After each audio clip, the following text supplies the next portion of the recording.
Selamat pagi student sekalian, kembali bertemu lagi dengan Sir Asmat dalam pembelajaran agama Katolik. Tema kita hari ini melanjutkan tema yang lalu tentang keadilan. Hari ini adalah tentang kebenaran, kejujuran dan hidup damai. Maka kalau kita membahas topik tentang kejujuran, maka kita teringat tentang korupsi, ketidakjujuran, ketidakbenaran. Maka coba kita ambil definisi-definisi satu.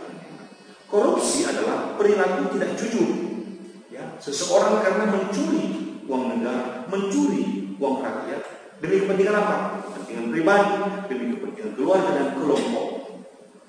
Nah, jujur berarti tulus hati, tidak curang. Ya, tidak curang terhadap siapa? Diri sendiri dan orang lain. Nah, kejujuran ini adalah keselarasan antara kata hatinya dan yang diucapkannya, antara apa yang diucapkan serta sikap dan perbuatan nyatanya.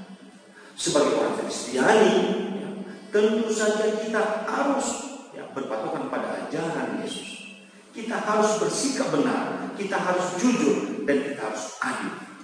Nah, kata-kata dan tingkah laku seorang Kristiani sejati hendaknya dapat dipercaya. Maka Yesus berkata kepada kita, jika berkata ya, hendaknya katakannya. Jika berkata tidak, hendaknya katakan tidak. Apa yang lebih daripada itu berasal dari si jahat. Maka Yesus menuntut kita bersikap jujur.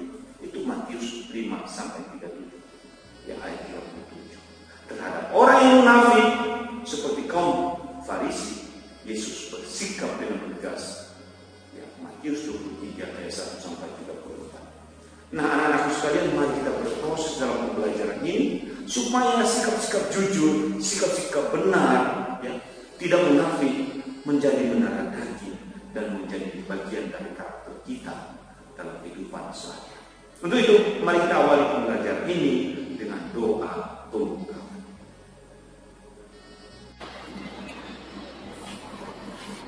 Pagi ini kita akan membahas tentang memperjuangkan kebenaran. Sebelum itu, mari kita bersatu dalam doa. Dalam nama Bapa, Putra, dan Roh Kudus. Amin. Tuhan, jadikanlah aku pembawa damai.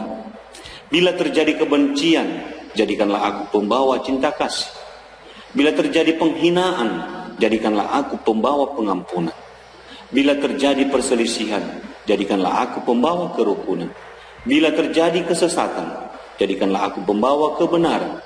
Bila terjadi kebimbangan, jadikanlah aku pembawa kepastian. Bila terjadi keputusasaan, jadikanlah aku pembawa harapan.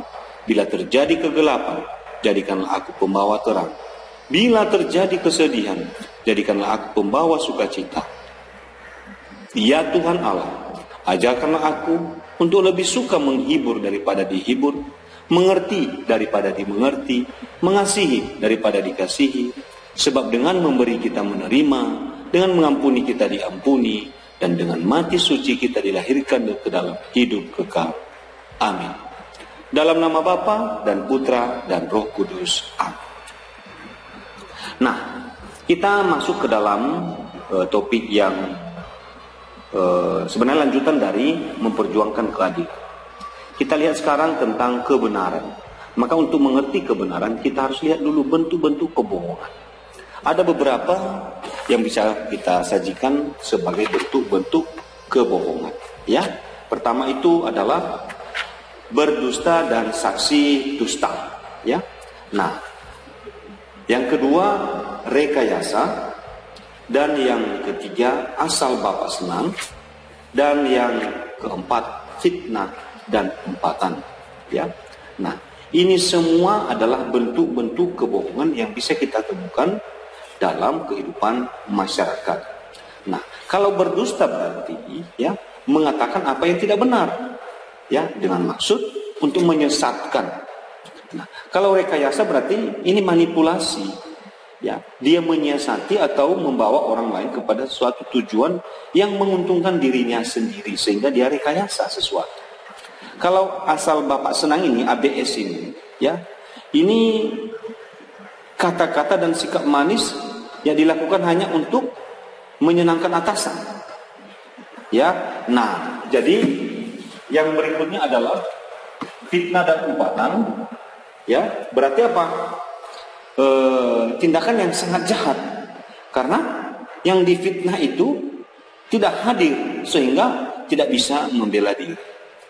Nah, jadi itu bentuk-bentuk kebohongan. Nah, kita lihat apa sebab-sebab orang bohong, ya, apa sebab-sebab sehingga terjadi kebohongan. Pertama, sebagai sekedar iseng, ya, untuk hiburan semata, dan yang kedua memperoleh keuntungan, dan yang ketiga itu adalah manusia itu atau orang itu sedang berada dalam situasi terjepit, ya. Nah, akibat dari kebohongan ini, ya, ada dua arah, bagi diri sendiri dan bagi orang yang dibohongi. Nah, bagi diri sendiri sebenarnya akibat kebohongan ini bencana, ya, bencana besar, ya, terutama bencana kemerosotan pribadi. Berarti kemerosotan apa? Kemerosotan moralnya sendiri. Makin sering dia nanti bertindak tidak jujur, tidak benar, sehingga merosotlah kepribadian. Sementara akibat kepada orang yang dibohongi mendapat gambaran yang salah dan masuk dalam komunikasi dan relasi semu, tidak nyata karena dalam situasi kebohongan, ya. Nah, lalu kita lihat ada beberapa teks kitab suci. Saya harap kalian membuka kitab sucinya nanti. Ajaran kitab suci tentang kebenaran. Keluaran 23, ya. Ini peraturan tentang hak-hak manusia. Hendaklah engkau begini, jangan begini. Ya, ini menekankan ini hak manusia untuk mendapat kebenaran. Lalu Ulangan, ya, itu tentang hakim nanti, bahwa ada pengadilan yang adil. Bagaimana pengadilan yang adil? Silakan baca nanti Ulangan 16, 18 sampai 19. Lalu Injil, ya, ada dua Injil yang kita ambil. Injil Matius dan Injil Yohanes. Injil Matius 5 ayat 37, ya, ini ayat favorit. Jika ya, katakan ya. Jika tidak, katakan tidak. Ya. Nah, Yohanes 8 43 sampai 47, ya, dengan jelas bahwa Yohanes menulis bahwa pendusta itu tidak berasal dari Allah. Pendusta itu adalah bapaknya, itu adalah iblis. Maka ajaran kitab suci ini mengarahkan kita untuk tetap berpegang teguh pada kebenaran dan melakukan kebenaran. Nah, nanti silakan baca, ada satu kisah tentang Thomas More, ya, bagaimana dia seorang perdana menteri Inggris pada saat dia diperhadapkan pada suatu jabatan dan imannya. Pada saat itu Henry, ya, Raja Henry mencoba membujuk Paus supaya Paus membenarkan perkawinannya yang kedua. Sementara ada perkawinannya dengan ratu yang sah. Jadi ketika Paus menolak, maka dia mau jadi Paus tandingan di Inggris. Akhirnya dia katakan bahwa seluruh, ya, masyarakat di bawah kerajaan Inggris harus mengakui dia sebagai pimpinan. Maka Thomas More tidak mau. Ada banyak orang yang membujuk Thomas More supaya dia mengiyakan, ya, supaya dia menerima saja. Tetapi Thomas More, biarlah dia kehilangan jabatannya, tapi dia tidak kehilangan imannya, karena dia mengatakan kebenaran. Nah, menurut tradisi gereja, ya, dan ini tentu sumbernya dari kitab suci, kebenaran adalah ungkapan cinta kasih. Maka mengungkapkan kebenaran dengan sejujur-jujurnya juga harus mempertimbangkan apa? Ini baru dinamakan bijak. Mempertimbangkan perlunya, akibatnya, kewajarannya, dan persetujuan orang yang bersangkutan. Jangan kita jujur dengan polos, ya, tanpa melihat hal itu secara bijaksana. Maka orang harus menggunakan lidahnya dengan bijaksana. Itulah Yakobus 3 ayat 1 sampai 6. Nah, bagaimana aksi kita kalau begitu, ya? Nah, membuat niat untuk berani bersaksi atas suatu kebenaran. Misalnya, berkata benar kalau itu benar dan mengakui salah kalau memang melakukan kesalahan. Ini betul-betul, ya, diterapkan dalam kehidupan. Yang kedua, berani mengkritik perkataan atau perbuatan orang lain, ya, yang memang dianggap salah, baik secara norma umum maupun norma ajaran Katolik. Berani mengatakan, ya. Kritik dia, misalnya dia menerima komuni padahal dia belum dibaptis. Harus kamu berani kritik. Ya. Nah, sebagai orang Katolik, kamu harus berani bersaksi sebagai pengikut Kristus, ya, dalam hidup sehari-hari di tengah masyarakat Indonesia yang menjemu agama dan kepercayaan. Ini sekarang kita masuk pada memperjuangkan kejujuran. Nah, memperjuangkan kejujuran. Maka kita lihat dulu makna kejujuran.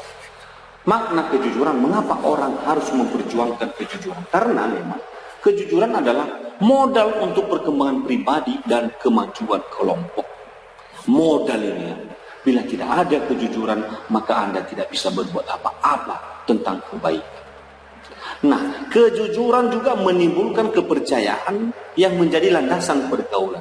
Kalau kita bergaul dengan orang dan itu dilandasi oleh kejujuran, yakinlah, ya, persahabatan itu akan langgeng, akan berkualitas pergaulan kita dengan orang. Dan yang terakhir, bila sesuatu diawali dengan jujur, maka mampu memecahkan banyak persoalan. Oke. Nah, yang berikutnya adalah kita lihat bentuk-bentuk ketidakjujuran. Beberapa bidang kita tampilkan di sini, tapi masih bisa ditambahkan yang lain. Pertama adalah bidang politik. Ya, penguasa bersikap curang sehingga rakyat jelata akan bersikap munafik atau formalitas. Ya kan, curang ini penguasa. Maka tentu juga, ya, rakyat biasa mencoba menghadapi ini dengan kemunafikan. Ya udahlah, yang penting dia senang penguasanya. Ya, jujur relasi ini tidak. Ya. Nah, berikutnya bidang ekonomi. Penguasa dan pengusaha bersikap korup. Nah, karena tahu masyarakat bahwa penguasa dan pengusaha ini korup, maka rakyat menyokong dan menipu. Lalu di bidang kebudayaan dan pendidikan, ya, penguasa yang memang ambisi ini merekayasa pendidikan, ya, maka mulai juga terjadi fanatik pada budaya tertentu, ya, dan akhirnya juga para peserta didik akan bersikap formalitas, tidak lagi pada nilai pendidikan. Nah, berikutnya, apa alasan dan akar ketidakjujuran? Ya, yang pertama adalah keserakahan pada kekuasaan. Ya, kekuasaan ini tidak berhenti. Lalu keserakahan pada materi dan harta atau uang. Ya, dan terakhir itu harmonisasi palsu. Harmonis itu di luar, di wajah. Ya, dalam hati tidak, makanya dikatakan palsu. Ya, jadi singkatnya adalah formalitas saja lah. Ya, udahlah, senang aja, ya. Apa akibat ketidakjujuran? Akibat ketidakjujuran yang pertama untuk para pelaku, walaupun berlimpah, ya, berlimpah harta, berlimpah materi, tapi orang ini belum tentu bahagia. Dan berikutnya biasanya hati nuraninya mati dan bisa tidak berfungsi lagi karena kemerosotan moral dan kepribadiannya. Nah, yang menjadi momok yang menakutkan adalah bila ketidakjujurannya terbongkar, maka akan menerima penderitaan. Siapa yang menderita? Dirinya dan seluruh keluarganya ketika ketahuan bahwa rupanya dia tidak jujur. Dan untuk masyarakat luas, akibatnya adalah terjadilah krisis multidimensi. Krisis bidang politik, krisis ekonomi, krisis juga hubungan sosial kemasyarakatan, krisis juga di bidang pendidikan. Kenapa? Dasarnya tadi ketidakjujuran. Nah, kita lihat ajaran kitab suci tentang kejujuran. Matius 23 ayat 13 sampai 16. Matius 5 ayat 33 sampai 37. Yang pertama Matius 23 adalah Yesus mengecam ahli-ahli Taurat dan orang Farisi dengan kata apa? Celakalah. Karena rupanya mereka munafik. Mereka tampil seperti orang jujur padahal mereka penipu. Maka ditegaskan Yesus pada Matius 5 ayat 33 sampai 37, kalau ya katakannya. Kalau tidak, katakan tidak. Selebih dari itu berasal dari si setan, si jahat, si iblis. Itu, ya. Nah, maka ajaran kitab suci ini memberikan kepada kita penegasan bahwa hendaknya kita memperjuangkan kebenaran dan hendaknya juga kita memperjuangkan kejujuran. Nah, tadi kitab suci ini memberikan kepada kita penegasan bahwa ya, kita harus memperjuangkan kejujuran, ya, dan kita harus menjadi pelaku kejujuran.